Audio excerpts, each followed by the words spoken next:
मिथुन लगन सप्तम स्थान।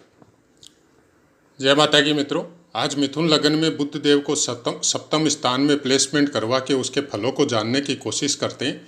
अपने खुद के लग्न स्थान से सप्तम और अपनी कन्या राशि चतुर्थ स्थान से चतुर्थ।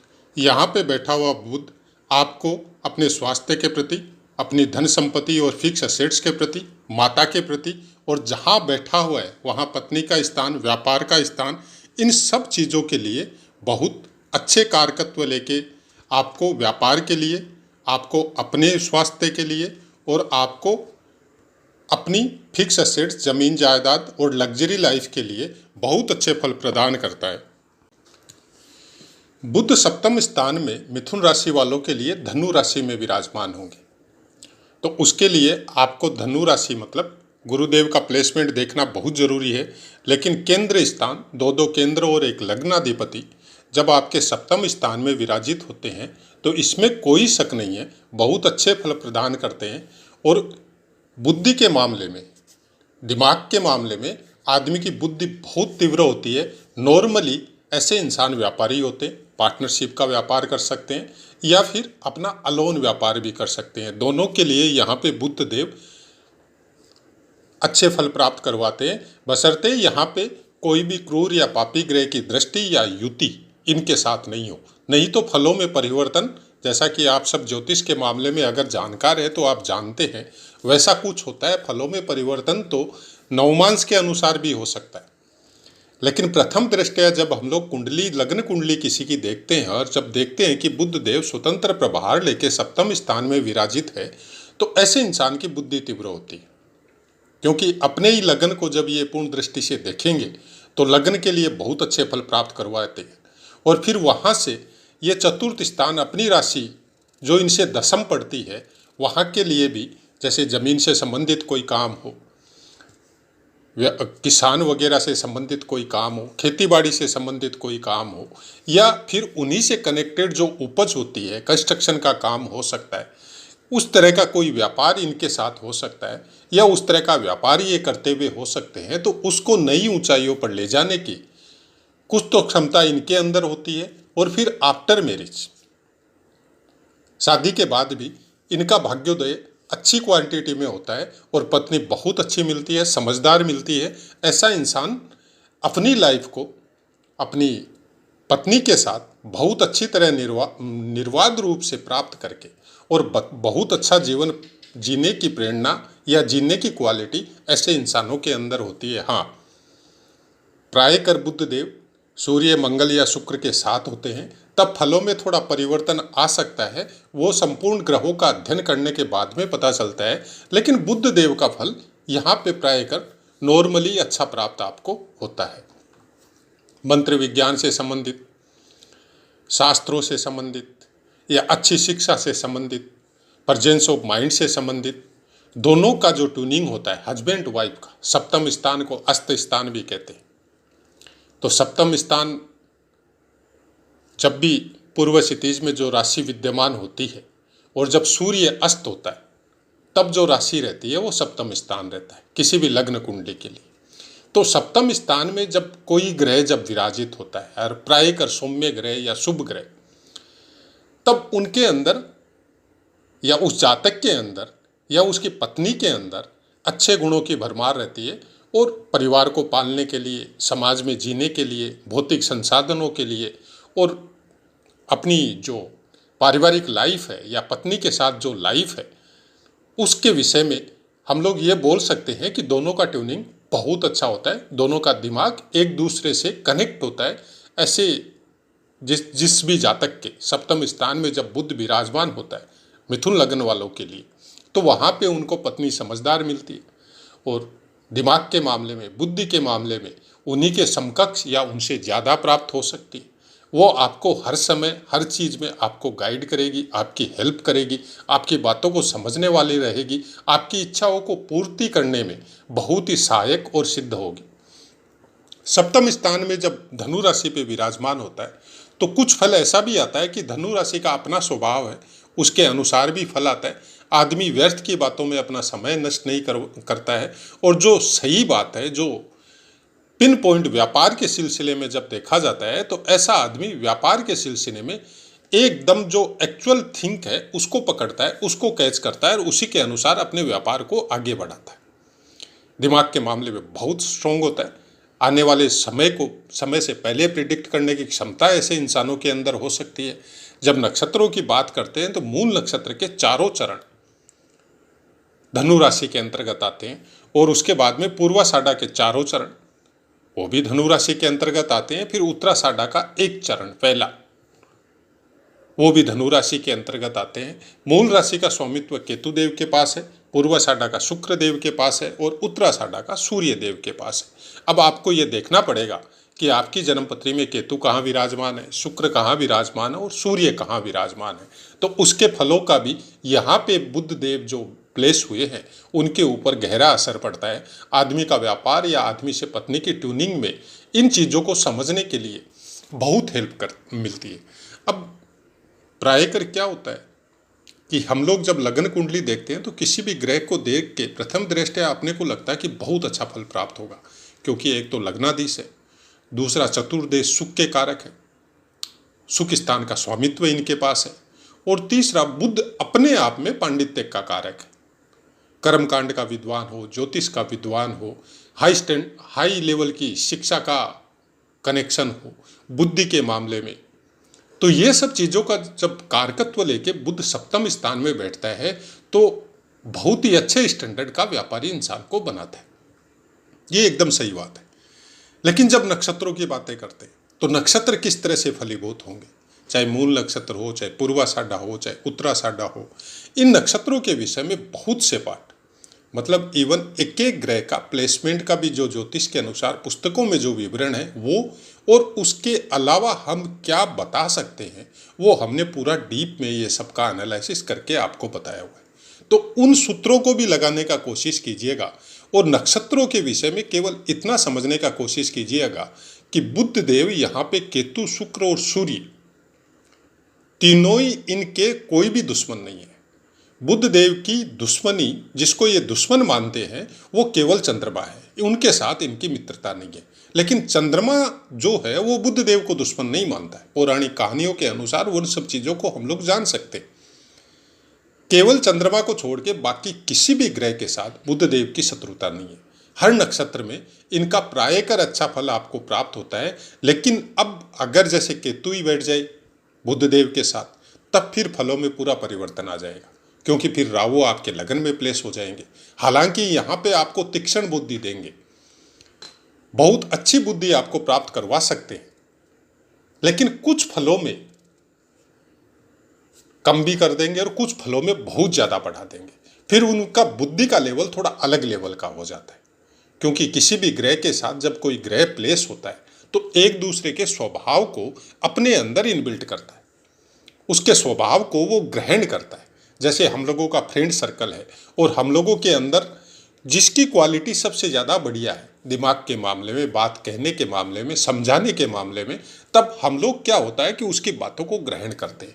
वैसा ही कुछ बुध देव का स्वभाव है। ये हर ग्रह की चीज़ को ग्रहण करते हैं, अपनी चीज़ सामने वाले को नहीं प्रदान करते हैं, ये खुद ग्रहण करते हैं, मतलब ये स्वीकार करते हैं।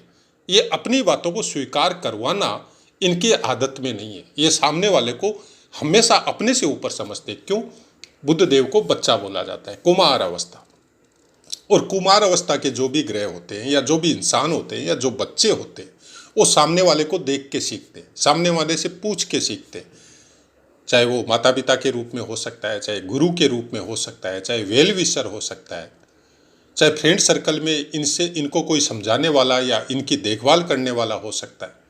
तो बुध ग्रह का स्वभाव ऐसा ही होता है। अब ये बुध ग्रह अगर सप्तम स्थान में प्लेसमेंट है तो इनके साथ ऐसा भी हो सकता है कि ये अपनी पत्नी से सीखे, अपनी लाइफ पार्टनर से सीखे, वो इसको समझाए। अगर उसका ग्रह बहुत स्ट्रॉन्ग है लगन में या सप्तम स्थान में, तो हो सकता है ये अपनी हर बात अपनी पत्नी से शेयर करे और पत्नी की गाइडलाइन में ये अपने जीवन को आगे बढ़ाए। ऐसा भी कुछ संभव अवश्य होगा अगर बाकी ग्रह आपके इस चीज़ में सपोर्ट कर रहे हैं। लेकिन यहाँ पे ये इंडिकेशन जरूर मिलता है कि पत्नी परिवार को संभालने वाली, इनको भी संभालने वाली और सब चीज़ों में सही राय देने वाली आपके लिए अच्छी जीवन साथी साबित होने की प्रेरणा यहाँ पे बुद्धदेव सप्तम स्थान में विराजित होकर आपको प्राप्त होती है। नवमांश की बात करें तो धनु राशि के अंतर्गत पहला नवमांश जो आएगा वो मेष का आएगा, दूसरा नवमांश वृष का आएगा, तीसरा मिथुन का आएगा, चौथा कर्क का आएगा, पांचवा सिंह का आएगा और छठा नवमांश कन्या का आएगा, सातवां तुला, आठवां वृश्चिक और नौवां जो लास्ट नवमांश है वो धनु का आएगा। अगर 26.40 डिग्री से लेकर 30 डिग्री तक आपका बुध देव धनु राशि पे विराजमान है तो आपको नवमांश धनु का ही मिलेगा। फिर वो ग्रह वहां पे वर्गोत्तमी हो जाता है। अब आपकी लग्न कुंडली का लग्न कितने अंश पे है और उसका वर्गोत्तम का लग्न क्या आता है, उसके अनुसार ये धनु राशि उसमें कहाँ प्लेस होती है, कौन से स्थान में जाके प्लेस होती है, वो एक अलग मैटर करती है। क्योंकि हम हर पाठ के साथ आपको नवमांश देने का या नवमांश को सिखाने का तरीका बता रहे हैं। हर पाठ के साथ ये स्क्रीन में आपको दिखाई देगा कि हर लगन में या हर राशि पे कौन सा नवमांश कितना डिग्री पे कहाँ आता है। तो आप अपने मिथुन लग्न के अनुसार भी उस नवमांश को समझ सकते हैं कि लग्न का आपका नवमांश क्या है और उसके अनुसार उस चीज़ को प्रिडिक्ट कर सकते हैं कि आपका मिथुन राशि धनु राशि पे जब बुध देव विराजमान होगा तो कौन से भाव में जाएगा। यहाँ पे बुध देव धनु राशि धनु का ही नवमांश होने से वर्गोत्तमी होता है, अपना फल अवश्य देगा। उन फलों में कभी कमी नहीं करेगा, चाहे किसी के साथ बैठा हो चाहे नहीं बैठा हो। ये अपना फल प्राय कर जो भी वर्गोत्तमी ग्रह होता है वो प्रदान करवाते हैं। अब यहाँ पे इन फलों को जानने के लिए आपको बाकी ग्रहों का अध्ययन करना, पूरी कुंडली का अध्ययन करना और उसके अनुसार चलना और उसके अनुसार प्रिडिक्ट करके समझने की कोशिश करना, ये सब बहुत से भी ज़्यादा ज़रूरी। हम सब पाठों में प्राय कर बताते हैं कि बुध देव और चंद्र देव का फलों को अच्छी मात्रा में प्राप्त करने के लिए आपको अपने कार्यकलाप में, अपने दिनचर्या में बहुत कुछ आपको परिवर्तन करना पड़ेगा। बुध देव कभी भी अगर स्वतंत्र प्रभार लेके बैठे हो, वर्गोत्तमी हो, तो वो कभी भी छल कपट वाली बातों को, मिथ्या बातों को, झूठ बातों को, दूसरे का बुरा करने वाले तत्वों को कभी पसंद नहीं करते। और ये सब चीजें आपको आपके चंद्रमा के ऊपर बहुत कुछ निर्भर करती है, क्योंकि चंद्रमा हृदय का कारक है, मन का कारक है और मन में जो भावनाएं उठती है वो ही संचार आपके दिमाग में जाके कामों में परिवर्तित होती है। आप ये मत सोचिए कि हम अपनी बुद्धि से कर रहे हैं, नहीं, बुद्धि में जो चीज़ आपके आएगी उसका मेन कनेक्शन आपके मन से होगा या फिर आपकी आत्मा से होगा।